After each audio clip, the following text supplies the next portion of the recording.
Good day everyone, welcome to my YouTube channel, and for today, we will discuss on how to create a Pascal triangle using Python 3 and Pydroid 3 Android. Let's get started. In this algorithm, you can see that there's a function that called def_generate Pascal triangle num_rows. The purpose of this function is to generate Pascal triangle up to a specified number of rows. Below the Pascal triangle function, there's a variable called triangle. It is a list or an empty array, which is we store the rows of Pascal's triangle. At the outer loop, which is rows, it iterates through each row from 0 to num_rows -1. In inner loop columns, it iterates through each number in the current row, which has row. In if-else block, it determines whether the current column is an edge column. If yes, it appends 1 to the current row. Otherwise, it calculates the value based on the sum of two values from the previous row and appends it.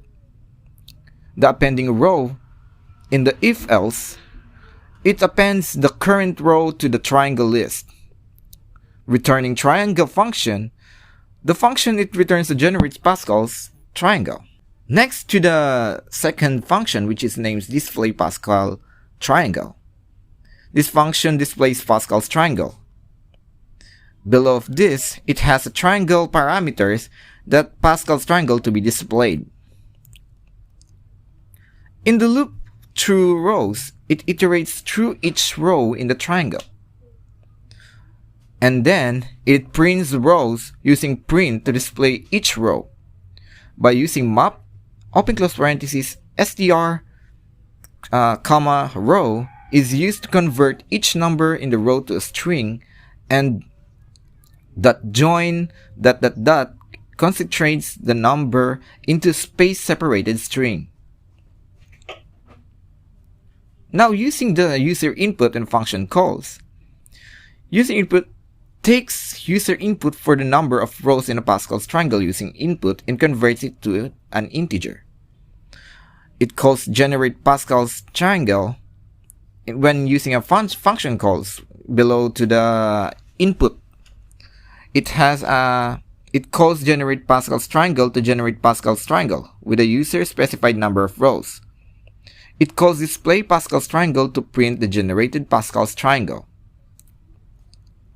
The significance of the nested loops in the generated Pascal's triangles are the crucial of iterating through each row and column to culminate and fill the values of Pascal's triangle.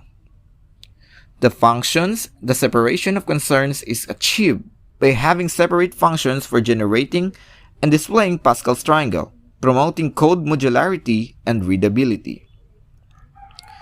The user is prompted to input the number of rows, making the code interactive and adaptable to different scenarios. By string formatting, the use of map and join ensures the output is neatly formatted for display. Now let's run the code and let's see if we put number 4. It will display 4 columns in the index of 4 columns in the output or the terminal. Let's see. See, there is a lot of, as you can see that the rows are 4. So that's it. Thank you so much for watching and have a good day.